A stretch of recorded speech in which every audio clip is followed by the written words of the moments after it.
Self analysis and self synthesis are the most crucial things to get success in life. জীবনে সফলতা লাভ করতে গেলে আত্মসংশ্লেষণ এবং আত্মবিশ্লেষণ এই দুটো জিনিস খুবই গুরুত্বপূর্ণ। Human mind is assimilated with various types of thoughts. মানুষের মন বিভিন্ন চিন্তনের সমষ্টি। Negative thoughts are just thoughts. Negative থটগুলি হচ্ছে কিছু চিন্তাভাবনা।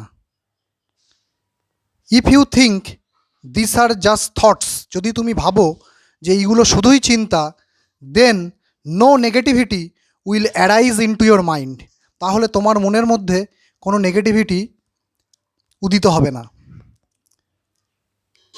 So self analysis and self synthesis should be committed in life to reach your own destination. তোমার নিজস্ব গন্তব্যে পৌঁছানোর জন্য আত্মসংশ্লেষণ এবং আত্মবিশ্লেষণ খুবই গুরুত্বপূর্ণ জিনিস।